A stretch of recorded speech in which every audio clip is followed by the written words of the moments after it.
those are his people and stuff like that. And he owns everything. And if you leave your door open as a guest in the inn, he's hopping up on the bed and checking out, Of what do you course. got in the suitcase? Hello, welcome to the Cozy Pet Podcast, the only podcast, as far as I know, focused on the felines and canines and other furry friends and our favorite cozy mysteries.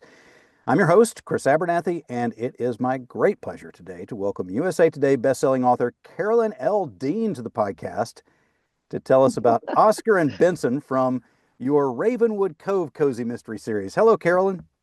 Hey, Chris, how you doing today? I am doing great. We really appreciate you coming on the podcast. I know a lot of our viewers are really excited to have you here. Oh, And thank you. I am I too. got I got to tell you, when we first talked, I brought up a couple of the pets that I love so much in my books. But you actually gave me the incentive to go through and start sifting around. I have about 40 cozies out there, and I started sifting around the different series and figured out the different animals I had that had helped the sleuths or Hmm. comforted the sleuths or whatever. And I realized I have, gosh, it's like 8 different animals in there. Nice. So yeah. And at least a couple in your house. Yes, I do. I have always loved dogs. Hmm. And I have two rescues that were dumped in our neighborhood. One is a sweetest pit bull you ever met. I Total, might total challenge you on wuss. that. Oh, okay. My It's a pit bull Gracie's pretty off. sweet. And the other one is a shepherd that was dumped Christmas Day out in freezing cold temperatures. And she's obviously had been a pet, but I think maybe somebody got in over her head, and they're just sweet together. So we kick them out of the room here because they can be noisy too. So Hmm. we don't want the listeners to be distracted by my crazy shenanigans in the background. All right, so I'm in the middle of reading Bed, Breakfast, and Bones. I'd hoped to have it finished by now, but as you Oh, and I discussed in messaging earlier, we got a college mm. search going on, and we got my son just got picked as Oh, a national merit finalist. oh, that's And so so great. it's great. It's kicked things up Congrats. another notch. Yeah. Just got back at 1:30 Monday morning from visiting a university Hmm. half the country away, and so it's Hmm. kind of crazy right now. But I did get some reading done, and there's a cat that's shown up a few times trying to steal Amanda's tuna. So that's Oscar, right? It is. I have a weakness for cats too. It's probably pretty apparent, but Oscar's been abandoned, and Oscar is living under the porch in this old derelict bed and breakfast that's turn of the century. Nobody's really loved it for a long time, and he thinks he owns the place Of because he course. does. Yeah, Yeah, right. and he's just this whopping big orange cat.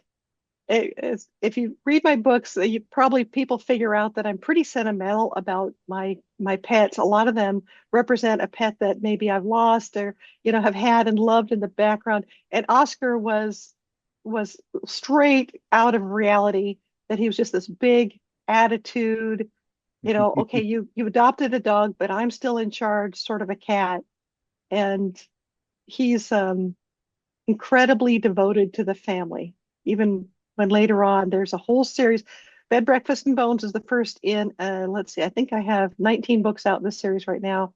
And all the way through, part of it, there's a new man, there's a new baby, and Oscar is making sure that everybody's doing exactly, everybody's okay and everybody's taken care of. And he knows a good thing when he's got it too. Anybody who's going to feed him tuna, Yeah, that's a winner. there Yeah, you go. he's Right. not going nowhere. All right. So we start out in this series in Ravenwood Cove. Amanda has inherited this big house, bed and breakfast, Hmm. hotel, whatever. And she has completely upended her life. She's Mm. gone from, I think, LA, right? And She she's did, yeah. And a sold her very bad condo down boyfriend. there and and moved up to the Oregon coast Yeah. and invested everything that she's got emotionally and financially into this new home. And then, of course, the rug gets pulled out from under her completely. So she's just Mm. starting completely over. So she can use all the friends she can get, Yeah, yeah. including a big orange cat. Hmm. But yeah, she winds up inheriting this place, and she's just she's got grit and she's going to turn her life around. If I'm certain a lot of people can relate to that, you've had something in your life where you've been completely upended. I've moved cross country before. I've been widowed in the past. There are all sorts of things that can happen to us. Children coming, going, whatever. And Amanda gets it with both barrels because she not only gets this place that she's got to figure out how to fix up with almost no money, but the people around her, how cozy mysteries can be full of crazy, quirky Hmm. characters. Right. And she's right in the middle of it when they find something horrible in her garden. Hmm. And we won't So, give away what that is, but some people are probably going no, to I'll guess. bet you could Yeah. guess.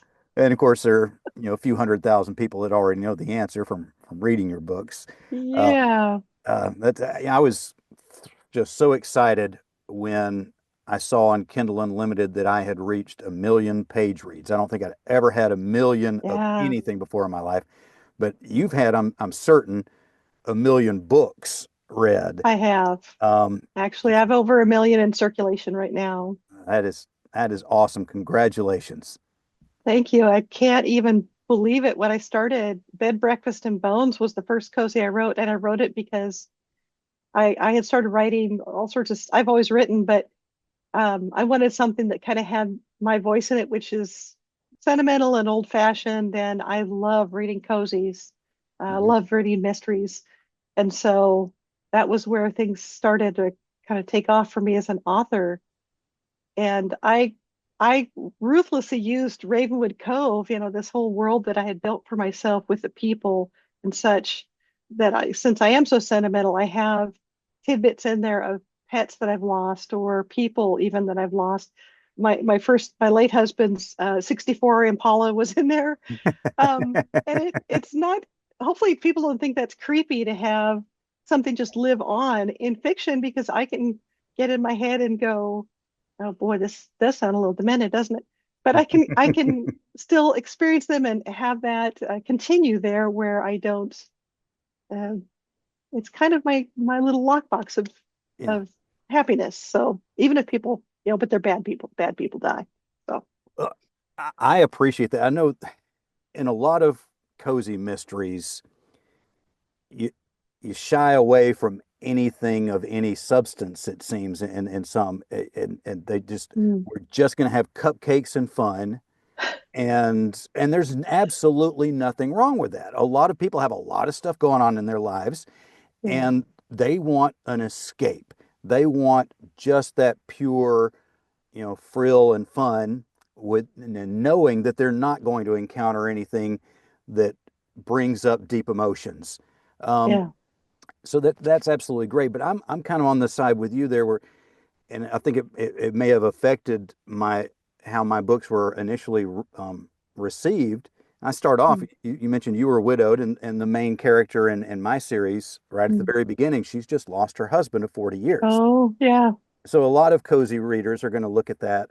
Oh no, that's not where I'm going, which is perfectly fine. I'm sure you agree. yeah, I want people reading my books who are going to get something they need out of my books. mhm, Um, we want to find the right readers, and even if they're in the same genre, it's not necessarily the right reader for my book or your book or whatever. mhm, But that you've got to be true to yourself as a writer, um, mhm.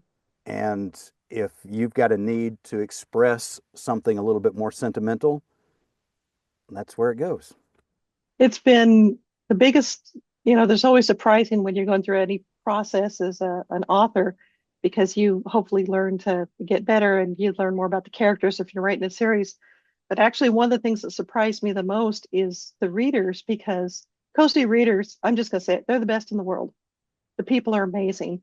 And I've had emails that have made me cry, that these little, I thought them as little potato chip books, something that kind of happy. Yeah, somebody's dead and they get chased around. Maybe there's a little bit of danger in Crazyville, but I had thought of them as just kind of simple. But I've had people write and say, "Your books got me through chemo," Hmm. and you don't think I cried at that, Yeah. or I had a lady who wrote. I have a character called Grace Two Horses who owns the toy store in Ravenwood and dresses up, and she's just this fun, crazy character who happens to be a Chinook Indian. And don't talk about it much. She just is what she is. She's part of the Mhm. people. And I had a lady write and said, I'm from the same nation, and I appreciate the fact that she's just what she is. Mhm. Um, and but to have something where those books that I thought were so simple help somebody through, I've had people say their divorces.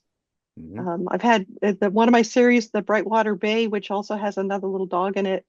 His main role, that dog, his name's Roscoe, is to be a support for, and again, I that's one I did base on myself because it's a young widow who is trying to breaks down at the edge of the Pacific Ocean and has to figure out what to do and how to build a life. So I think that showing the reality of what people are going through, uh, Mhm. the fact it can touch a reader just was so unexpected. It's so humbling. Right. All right. So So let's get back to the pets. We got Oscar and Benson in sorry. this series. No, oh no, that's great. We're going This is into all wonderful going stuff. into cozy mystery theory here. But yeah, we do like to focus on the pets here. I want to make sure Yes, that of everybody course. get their pet stuff in. Yeah. So we've met Oscar. Benson, does Benson come in later in the series, or have I just not gotten to that part of the book yet? He does. He comes in, I think, as the fifth book in the series, and he's been abandoned by his previous owners. He's about 2 years old, and he has been just left, and he's very sad, and he's sitting in the pound, and she decides with everything that's going on in her life, Amanda's the main character, that she would really like a dog, and she's engaged to somebody who he is a full blown dog lover.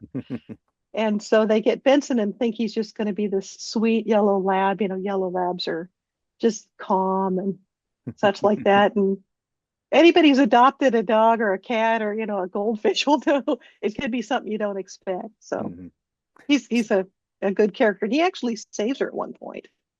So how does it work with the cat and the dog? Oh, the cat rules. So it's kind of a detente thing that they had a pecking order dispute before, just like I have two dogs, and you have to figure out who's in charge of the pack and such. I'm in charge, uh, but anytime, I mean, I'm used to cats. Also grew up with cats, and now Oscar is the 80 pound wannabe wants to be 80 pound cat in the room. They are apex predators. And it's there's a classic phrase that says it's not the size of the dog in the fight, it's the size of the fight in the dog. Well, sometimes it's the size of the fight the cat too. So Absolutely, absolutely. So with Oscar and Benson, sometimes in the books we'll see, usually certainly with a book that's got 18 or 19 or a series that's got 18 or 19 books, you're going to see some character growth. Amanda's not going gosh, to I be the hope so. same by the time she gets to the 18th book as she was in the first book. But sometimes the animals are pretty much static characters. How's that Mm. work with Oscar and Benson? Are they growing along with Amanda? Well, Amanda winds up, not to, just going to give everything away to your listeners here, but Amanda winds up falling in love and getting married and having two kids. Hmm. And if you've had a cat or a dog, when you have a baby, you know how that changes them. Benson is just that's his baby, and he's going to protect it, and he's going to protect the family. All these things they're going through because um, Benson winds up going from this kind of bouncy puppy sort of character to Amanda's my person, that's my baby. Nobody messes with them. I, So I think if yeah, he definitely develops as he goes along. mhm. I think that's one of the things that maybe I'm just lying to myself on this. I don't know, but to me, I think that sometimes you can tell if somebody's a true pet owner, Mm, or companion, by seeing how the animals in their writing adapt to the situations. I think anybody can come in and write an animal character, but not everybody that hasn't spent real time with animals mm. can really show how those animals adapt to the situations that their human companions are in. Well, and you and I both know that when you're writing cozy mysteries, there's elements of danger there as you're Hmm. investigating and could have the confrontation at the end. And so if you've got an animal in the mix in that, I mean, I have also in Ravenwood Cove, and this is a, a pet too, but it's a pet with feathers, is she has a rooster named Dumbcluck. Hmm. And Dumbcluck alerts her to there's a fire, someone has set fire to the inn. So So, the rooster sticks around. I've read oh about yeah. the rooster already in the book, and I Yeah. wasn't sure if it was going to end up in the soup pot or what. Well, I think at one point she just threatened him. It's like, you're going in the crock pot or something like that. She's going to make him into tacos. She would never do that. She's too much of an animal lover, just like all of us. So no, he's a pain. But if you save somebody's house from or somebody's inn from burning down around them and maybe them dying in it, you pretty much get however much chicken food you want. There you He gets all go. the treats, I guess so. even if you crows at 4 in the morning. So so the chicken, the rooster has saved the end, but how about Oscar and Benson? How much, if any, do they get involved in the true adventures? Oscar, not so much because he basically stays at the inn. Amanda has built a house next to the inn, but that's his domain. And his main thing is he'll have times that he's up around and kind of in the guest room, and maybe he goes in and she can investigate. He's a more kind of stable character because he's just Cat. Hmm. And I mean, he those are his people and stuff like that, and he owns everything. And if you leave your door open as a guest in the inn, he's hopping up on the bed and checking out, Of what do you course. got in the suitcase? But he's really not an investigator. Benson is different because Benson has the dog nose. And there's one cozy that I start off very differently, which basically it's Amanda waking up and she doesn't know where she is and she's nowhere near her home. Very different than a traditional cozy opening. And they actually use Benson to go and try to find her, Hmm. um, because that's his mama, and Yeah. he's going to do his best. I think also there's one of the books where uh, her husband gets shot at, and Benson knows to go protect. So, animals are good about investigating. They're good about protecting. They're good about loving on us. Mhm. So I think that's why they're such a great addition to cozies. Right. All right. So another thing that you and I have in common is a love of travel and Oh of the yeah. coasts. I live on the Alabama Gulf Coast, Oh yeah. and Raven. I think you're in Texas now, but you were up in Washington State. Is that right? But Ravenwood Uh, set in Oregon coast. it is. I grew up in Oregon, and so if anybody's been out to the Oregon coast, it's just wild and beautiful and cold and windy, and they have all sorts of little towns that are up and down the coast. But if you have a town that gets bypassed by the main highway there, they can be sometimes little depressed chunks of forgotten in time, small Mhm. town living. And that's what I wanted for Ravenwood. So yes, coasts are great. Yeah. I've never made it down to the actual Oregon coast, but the Washington coast down there. My brother lives in Seattle, and we've taken some trips Oh, down there, and it's just absolutely gorgeous. It's so completely different yeah. from the Gulf Coast, but See, and I've always beautiful. wanted to go to Gulf Coast because one of my favorite indie authors that I read was Donnelly McKenna. And Mhm. unfortunately, she's passed away, but she writes about the coast there. And it just made me want to visit where you live so bad. Well, come So on down. We got a spare room. one of these days.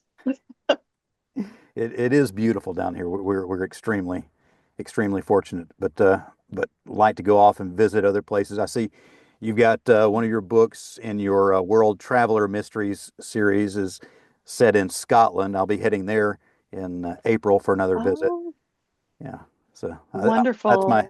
I'm a dual national British. My mother was from England, and Mm. we ended up moving to Scotland for a couple of years when I was a kid, and so I get back on a regular basis and love that. So I'll have to check that book out.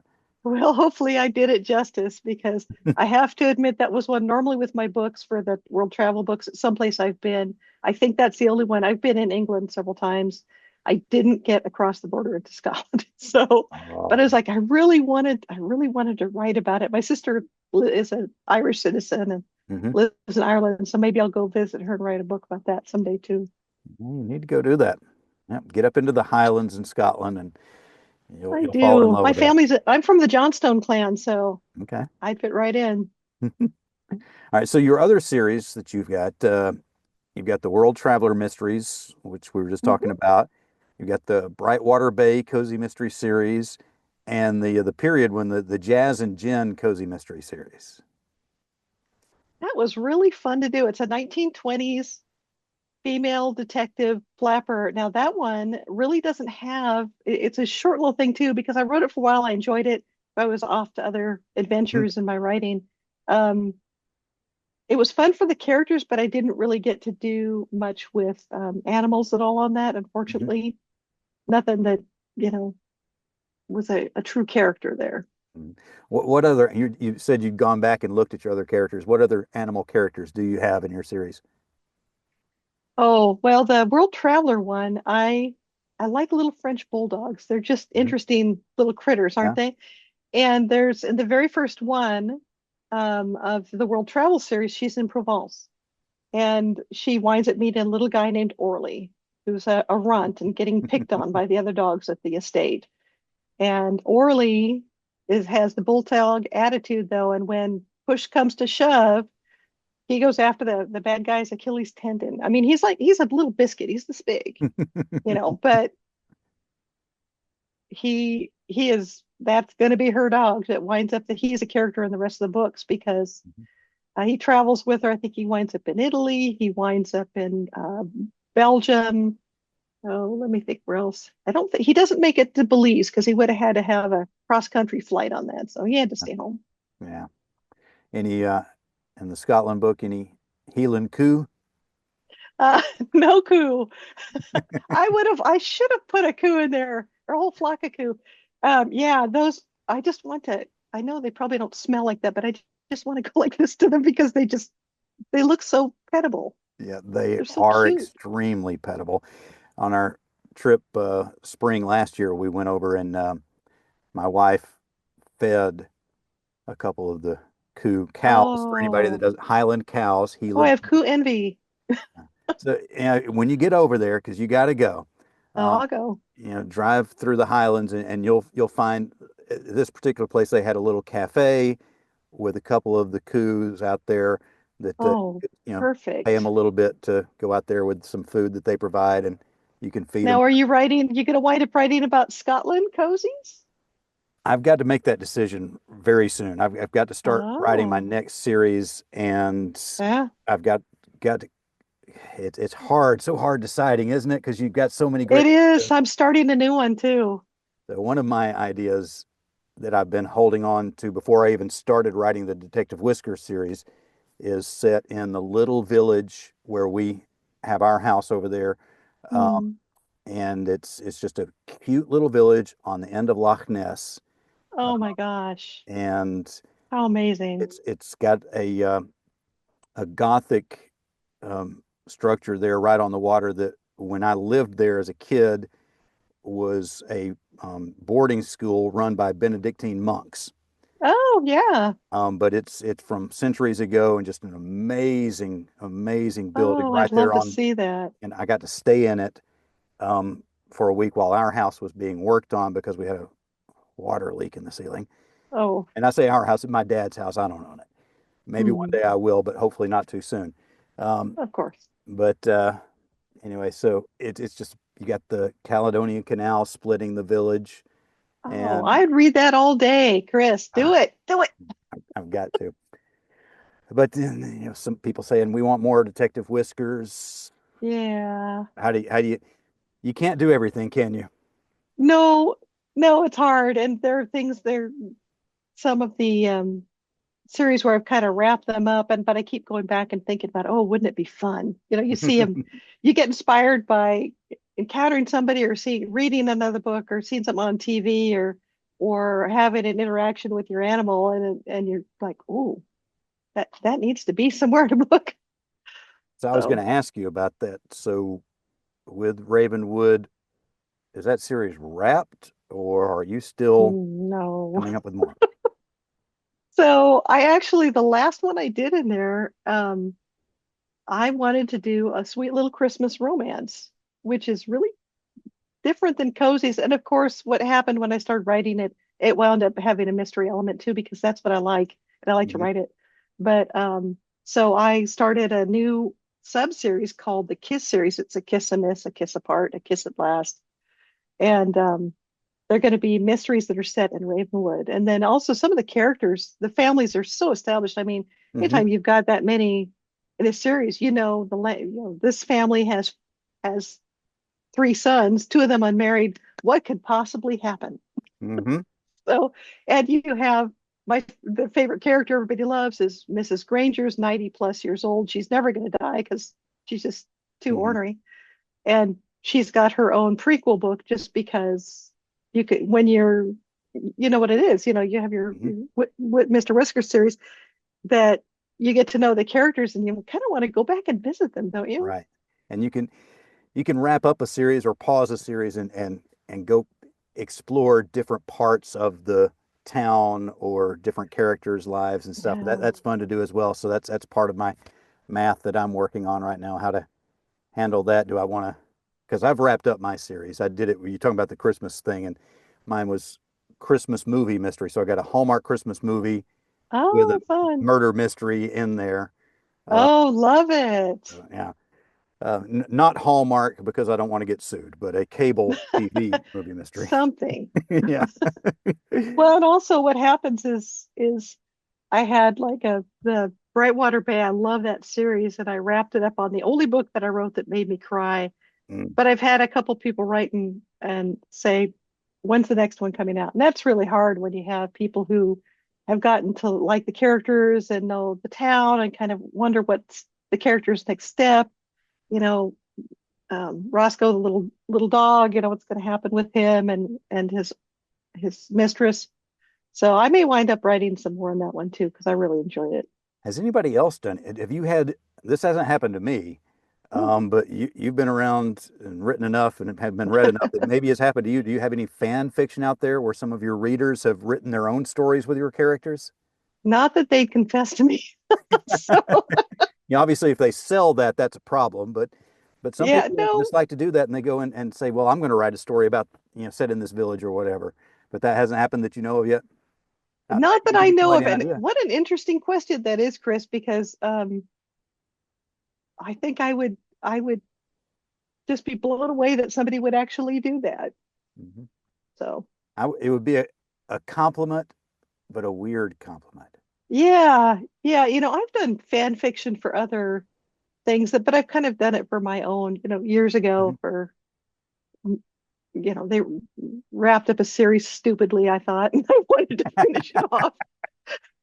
Bring back Firefly, just saying. Um, You ain't the only one. yeah, I know. So Uh, things like that, but no, none of mine. well, we are about out of time, unfortunately. I have loved this conversation. I hope you've enjoyed being here. Oh, it's been great. I've never talked about the animals in my cozies. This is the first. I really had a great time. Well, maybe we can bring you back after a little while and talk about some of the other animals that we didn't get to talk about much Oh today. yeah, I'm sorry. I kind of went off on a tangent Oh, here, so great, my great. fault. No. So we appreciate everybody joining us for this edition of the Cozy Pet Podcast. Be sure to subscribe to my YouTube channel so you'll know when it's time to meet another author and their cozy mystery pets. You can also follow me on Facebook at facebook.com/author Chris Abernathy or visit my website, authorchrisabernathy.com. Carolyn, they need your middle initial to find you and Oscar and Benson online, don't they? Well, they do because there's a lovely person called Dr. Carolyn Dean, and she is an expert in irritable bowel syndrome. That's not me. That's not So, cozy mysteries. no, yeah, if you want to find me, you have to put the L's for Liberty. So, So so that's me. what's your website? What socials are you using? Where are you Ah, most active online? I'm most active. I'm really active on Facebook, believe it or not. Hmm. I have a lot of different cozy groups that I'm part of there and writer groups. But I'm also at carolyndeanbooks.com or Carolyn at carolyndeanbooks.com. Not very imaginative, I know. That one you don't need the L. Okay. And you're still not going to get the irritable bowel syndrome. Okay. No, and you know what? That Dr. Dean is a lovely person, so and certain has she'd helped a take things lot of people, I'm sure. with good humor. Yeah. Certain she would. All right. So, everybody, you've got some new books to read. We're going to say goodbye, and I'll see you next time on the Cozy Pet Podcast. Thank you so much, Carolyn. All right. Thank you so much, Chris. Have a great day.